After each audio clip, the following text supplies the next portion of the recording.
Hello class, welcome back to StudyWave Academy, where education is without limits. Welcome back to our civic education class, and let's continue looking at poverty and its effects. So I was still talking about the effect of the contribution of factors contributing to poverty. So I was talking about the causes of poverty, these factors that contribute to poverty. So we looked at unemployment and underemployment, lack of education, another factor, health issues, discrimination and social exclusion, geographical location, family structure and household composition, inequality and limited economic mobility. And I was looking at these environmental factors where I talked about the natural disasters like the rains, the El Ninos and certain stuff. They destroy people's property or property, okay? They destroy and just stop economic business from going on because of these adverse conditions. Another factor that contributes to poverty I will look at is political and economic instability. Political and economic instability. Countries or regions affected by political unrest, corruption, or economic instability may lack the necessary conditions for economic growth, job creation, and social development, leading to persistent poverty. Again, countries or regions affected by political unrest, corruption, or economic instability may lack necessary conditions for economic growth, job creation, and social development, leading to persistent poverty. Corruption, let me just talk about this corruption. This is a very, very common term among us, and I think most of us know what corruption is. You find that, like I gave an example earlier, there's a certain job where it's open for anyone to come apply for the job. So they're looking for people who are actually qualified.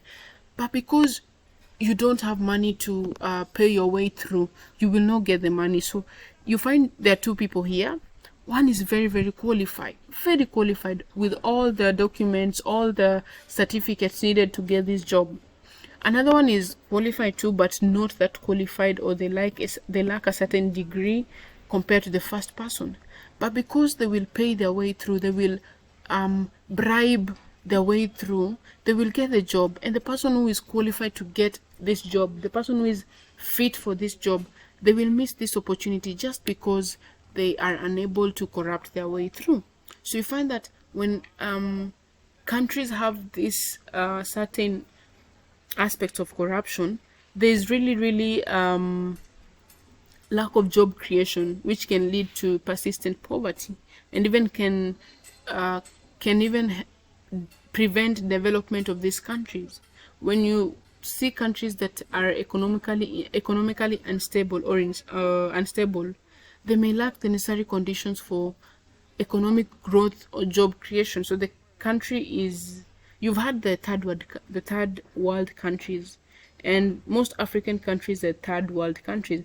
These are countries that are still developing, so we call them third world countries or developing countries. Now you find that these countries, they're not that well developed, so they're in the process of developing the country. And when there's corruption in these countries, then it hinders the growth of this country, both economically, socially, and all other forms. So when there's corruption, when there's political unrest, when there's economic instability, it can lead to it can prevent the growth of these countries. It can even prevent job creation among the youths in this country because of the high rate of poverty in the country. So don't forget about that. So the last factor we look at is lack of access to basic services. Lack of access to basic services. So limited access to clean water, sanitation, energy, and transportation can hinder economic development and perpetuate poverty in many communities. So when you have limited access to these certain things that I've talked about, the clean water, the sanitation, energy, and transportation. When you have limited access to these things, it can really hinder economic development and even be the main factor leading to poverty in certain countries, because you cannot, you're not in a position to cater for your needs to develop the country and just make the country prosper. So when you lack access to basic services as a country, then you hinder development of the country. So that's something we have to take key note of.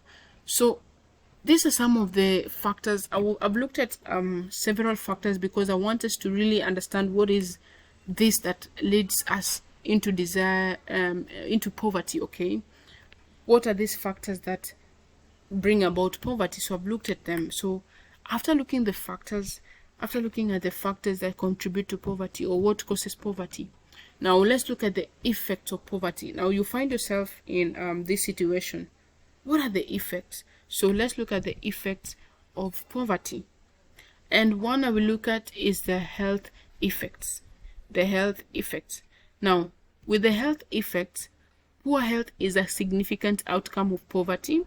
Lack of access to proper nutrition, healthcare, and sanitation increases the risks of illness and chronic health conditions.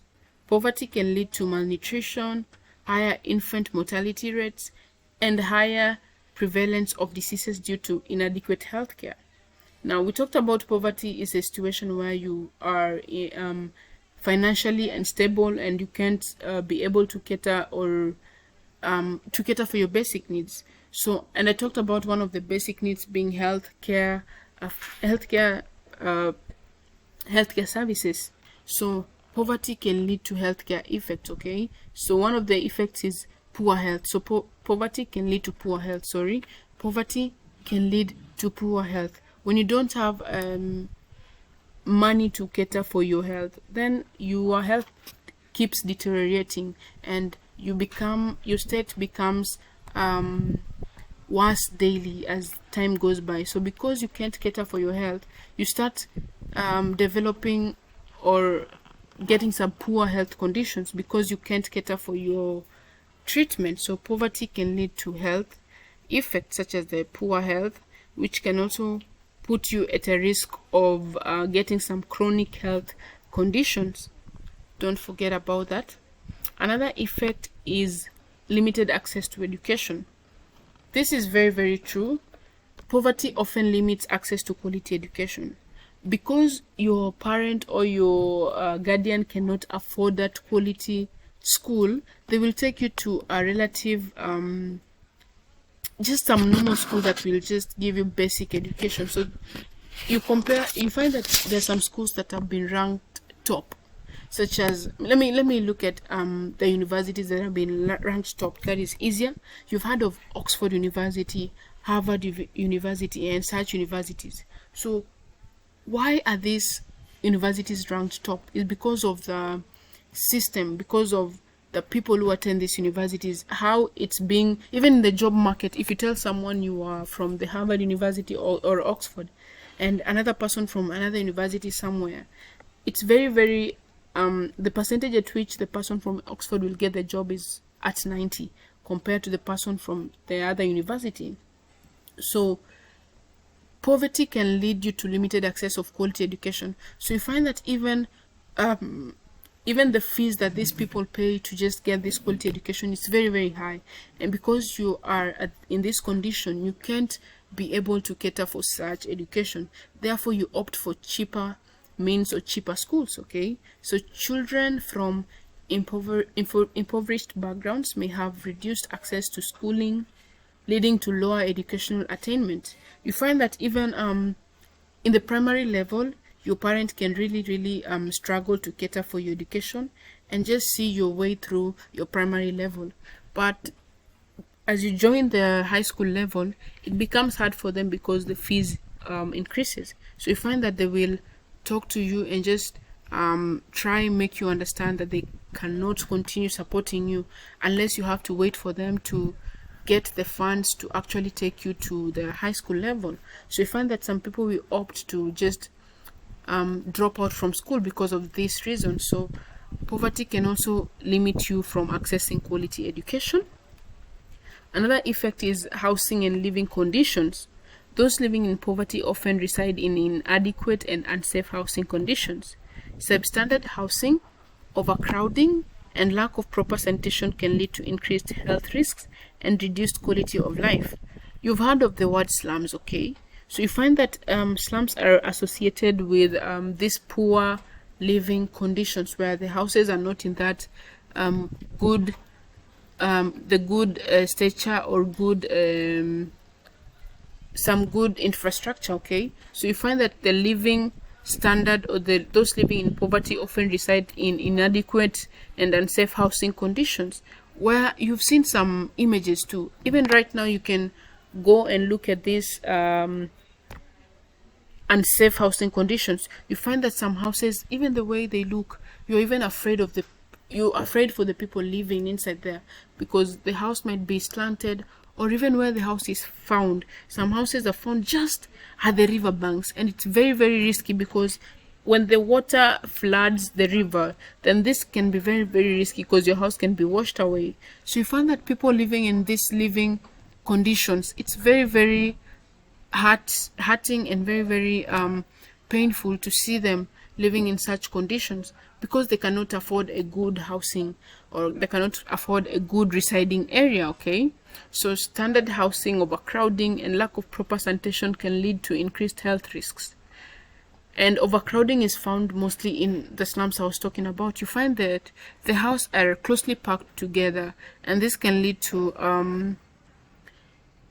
lack of proper sanitation, because the people just, even when you find, try find pictures of any slums that you know, slums in your countries or slums in other countries. Just try look at the sanitation around, or the living condition around. You will get the difference of a person living in a slum and a person living in other developed urban areas. So poverty can also lead to these living conditions. Another effect is economic instability. Poverty restricts economic opportunities, limiting an individual's ability to escape financial hardships. It leads to lack of savings, limited access to credit, and little ability to invest in the future, perpetuating a cycle of economic instability. So, like I gave an example, poverty restricts economic opportunities. For example, there's a job opportunity, or a certain opportunity that needs you to pay for it, or to pay for the application. You find that if you don't have the necessary funds to pay for this application, you will miss the opportunity.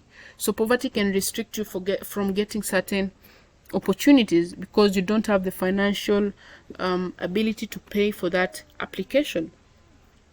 Also, you notice that most people who are in this state, they don't save their money, because they will find themselves earning very, very little. So this entire money will be used for their meal or to cater for their family. So they will fail to feed, they will fail to save this money, because what is there to be saved? If you're earning very, very little, then what are you saving? You're earning little and you have a large family, so your focus will be getting the money so that you can feed your family and just make sure your family gets the basic needs they require. So instead of saving, you're there striving or struggling to cater for your family. So that is also an effect of poverty. Another effect is social exclusion and stigmatization. Poverty can lead to social exclusion, discrimination, and stigmatization. Individuals experiencing poverty often face societal stigma and may be marginalized, which can impact their mental health and esteem. This is very evident. Even in schools, you find that students work in groups. So there's these groups where they just identify as the rich people. Okay, you find even their friends or people they associate with, they are rich. And then there's another group that they're not that well off. So you find they also work with people of the same stature. Okay, so poverty can lead to this stigmatization. Even you find in job areas, most people are very, very discriminative. Not most people, but some people. Let me use that word, because not all of them. Some people won't want to work with poor people. I don't know what they think or what comes into their mind, but there's just that stigmatization, which is very, very bad, because it impacts and affects the mental health and the social esteem, or the self-esteem, for these individuals. Because you find that no one wants to work with a person because they're just poor. What is that? There's some people who just discriminate people, and that is not good. And I pray that you don't do the same. be a person who loves everyone equally.